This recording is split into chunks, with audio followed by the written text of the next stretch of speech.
Hello everyone, this is Mike, the lead designer and developer of Melee Masters, and I'm creating another vlog just to give you a general status update, talk a little bit about balance and sort of where we're at as far as the game with that, and then give you some plans for the future as far as the development cycle of demo, alpha, beta, and then eventual release.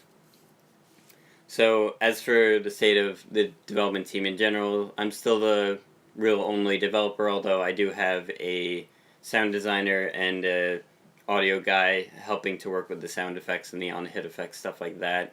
As you know, I'm a big fan of games with really well done sound design, and I'd like to have that for my game as well. It's just, a matter of working through that and everything else that needs to be done, but that is coming along. I've recently, or I believe there are plans to pick up a animator, and that'll do a lot just to help with the general feel of the game. I know that's a very core aspect of fighting games in general is the animations themselves. I've watched a lot of videos personally on just animation techniques to make fighting, specifically for fighting games, as far as like wind up, follow through, exaggeration, all the core animation concepts that I've kind of been ignoring on some of the characters.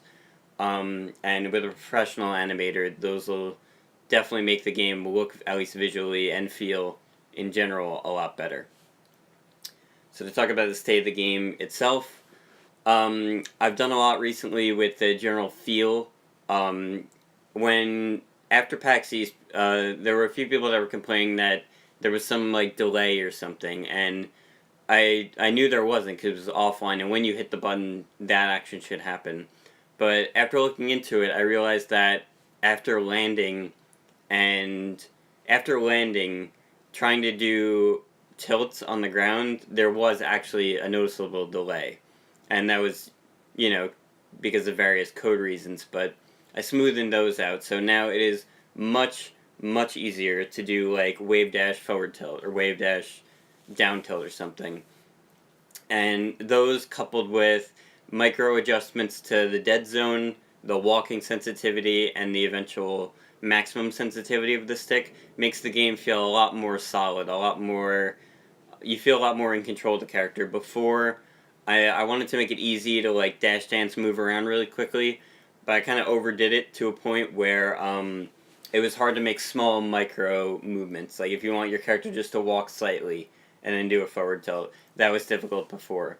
And one aspect that I'd like to stress is that these will all be configurable. So if you don't like how hard it is to sprint and how easy it is to walk, you'll be able to set up a controller configuration through the game that allows you to adjust those numbers for yourself. The same with tap jump. I personally hate it because I found doing up tilts or up smashes in traditional Smash games extremely difficult. What you'll be able to do is obviously turn that on or off, but you'll also be able to adjust the sensitivity at which it picks up the tap jump. So if you want it so only when you slam the controller up that it'll jump, otherwise you'll be able to do up tilts a lot easier. That's a very important aspect to me is controller configuration, because at least in Melee, there's a lot that goes into people's controllers. They gotta like break them in. There's even companies that do notching and special controllers to help with shield dropping, Firefox angles, those kind of things. And I don't want you to feel held back by your controller, like, I can't shield drop because my controller won't let me. Well, instead of adjusting your controller for the game, you can now adjust the game for your controller. So if you find it annoying that you can't do a shield drop or something like that, then you could adjust, with your specific controller, you could adjust the in-game sensitivities in order to help have that work for you. So that's a very important aspect of the game that I'd like to really hammer down to make sure that no matter what controller you're using, you should be able to adapt the game for it rather than I can only play with a certain controller. Another very important aspect I'd like to touch on as far as the game in general is character design. Now, one of the main complaints of the game when I originally showed it, and a lot of people at PAX mentioned, was character design. They didn't like some of the character designs. They didn't like maybe the art style. the art style is likely not to change that much. The characters themselves will become a lot more intricate, have a lot more aspects to their actual models, but the actual art style is like kind of set. That's a very difficult thing to change. Although if there's enough outcry for it, I'll definitely consider it. But what I wanted to mention about character designs is changing a character's design and the model is actually really easy. It just requires, some money. But because I have a good amount of artists I'm in contact with, and all I'd really need is the design, and I could have them model it out in, a couple weeks. And, save like 2 weeks for the design, 2 weeks for the modeling, and in a month you'll have a new character. As long as the underlying armature, the actual structure of the character, doesn't have to change, then remodeling characters is actually fairly easy. And all it just takes is some money. So if you're not happy with the design of some of the characters, I know a lot of most of the characters I'm showing off now are pretty bland. They don't have very much intricacies to them. They're all pretty, I guess you could call it generic. And, that's a symptom of me, because I'm a programmer. I like to think I'm creative to some aspects, but, not all the characters are going to satisfy everyone, and I understand that. And if one of your main complaints with the game is that you don't like any of the characters, or the designs seem, really basic to you, or they don't really fit your interest, you can't really identify with the characters, that's perfectly valid, but I can tell you that those things are pretty easy to change, and that just comes with support and funding. Really what you should focus on if you're looking to get interested in the game, support the game, is do you like the core mechanics, the core mentality for balance, and the idea of the game that I'm working with? And if you do, all that other stuff will come later. Better character design. Sort of like, if you look at the original characters for League of Legends, right? They were all really, like, stupidly simple. Like, Warwick is just a werewolf. Like, that's really it. But then you look what they did with the redesign, and, that character got a lot more interesting, a lot more in-depth, and, people could really fall in love with the new characters. Stuff like that is pretty simple to do for me, because I don't have, like, a team, or I don't have to work with a team of, like, PR people and designers. It's like, I work with one designer or two, and we decide on something, we send it to the modeler, and then you'll get it.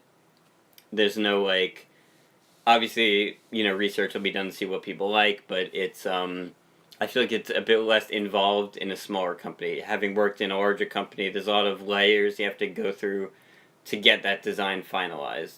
Whereas with this, it'll just be, very more personal, faster development.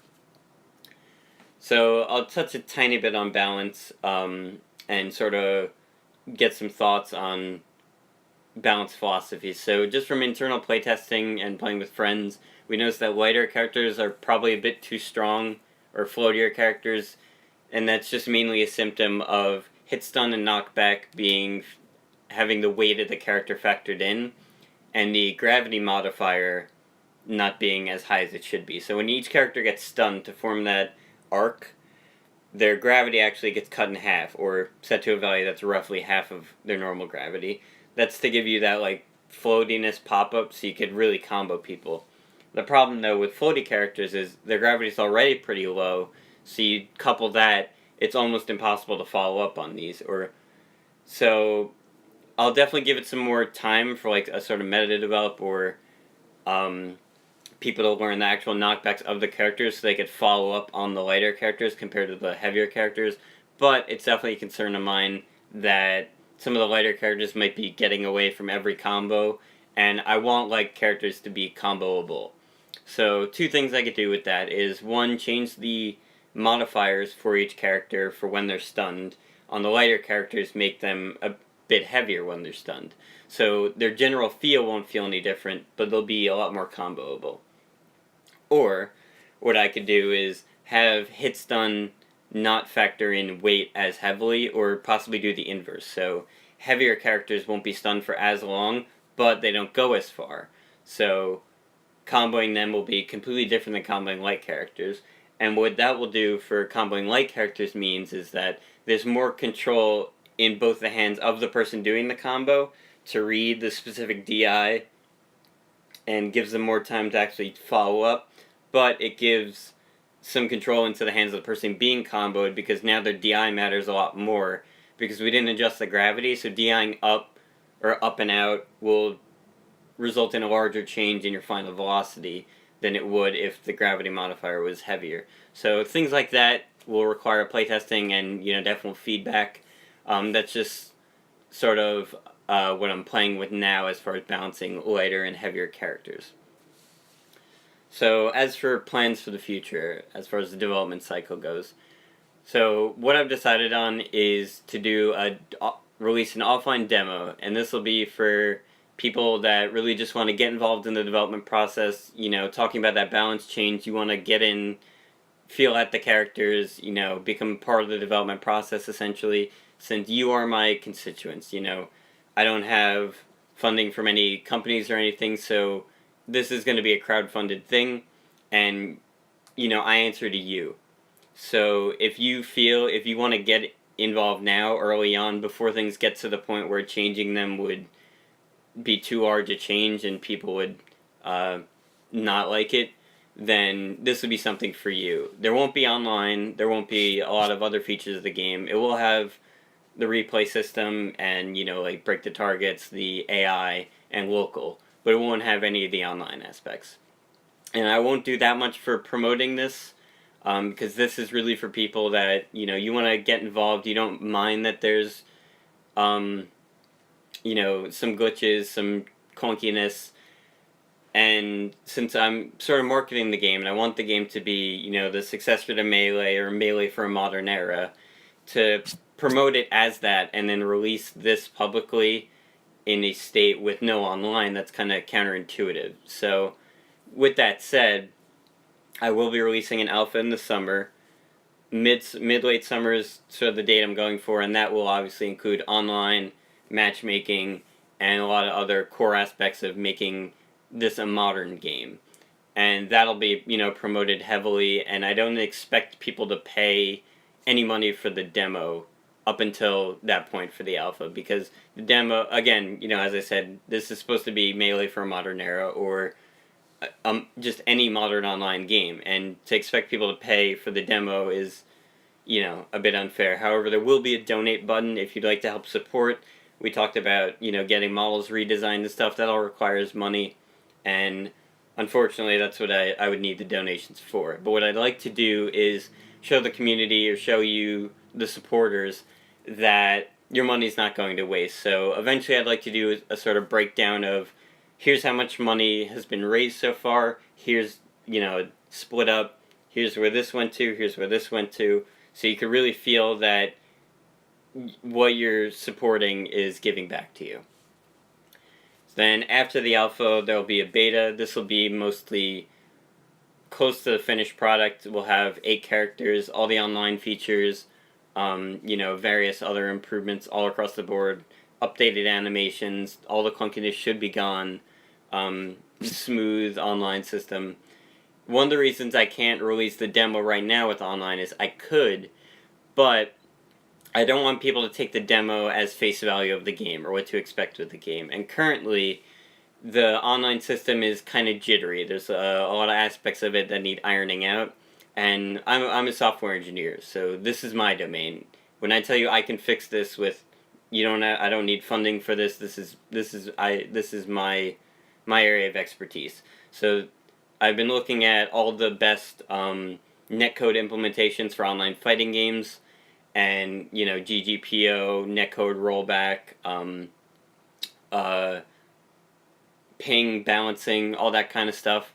I'm working on that just to make sure you get the best online experience. But releasing the game in its current state with online, even in a demo or early access kind of way, I feel would set a bad example for the game. So, and I don't want people to, I don't want to send that out to, like YouTubers or Twitch streamers and be like, oh, this is, horribly choppy. You literally can't play online, or like, you can't play online at a high level because people are teleporting around and stuff. So that stuff will get fixed out, but for the current time, that won't be included in the original demo. The demo will be free of charge. You'll be able to download it off the website, and there will be a button to support the game's development if you'd like to. and then eventually we're going to restart the crowdfunding probably sometime before the alpha. Probably like right before the alpha gets released again, and that, as I've said, will all go towards character design, getting more full-time animators, probably a full-time 3D artist, so that models could constantly be upgraded instead of like a piecewise or a done in steps. Like, okay, this model got updated. Okay, this model got updated. That's because I have to. These are freelancers. Or commissioners. They do it on a one-time basis, then they're done.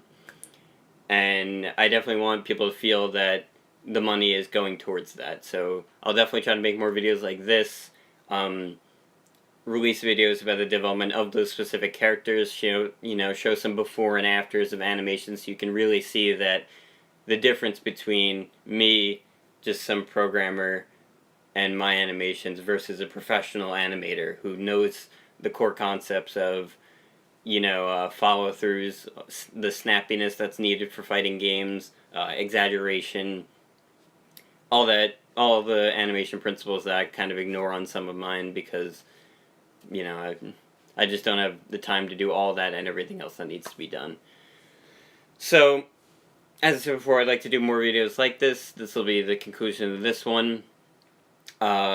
If you don't know, I'm sponsoring the Royal Flush Tournament. It's a Super Smash Bros. Melee and Wii U tournament in Atlantic City. And since I'm from New Jersey, it's like about an hour drive for me. So I'll be sponsoring that event. You'll be seeing ads for the game in that event. Likely I'll make a video similar to this one following up. Just that one will be less talk about the game, the timeline of the game, but more about the general feedback on the game, what people's reactions were, and how I plan on addressing them. So, as always, thank you if you stayed around the whole time. And yeah, definitely keep an eye out for more info on the game, and thank you for supporting.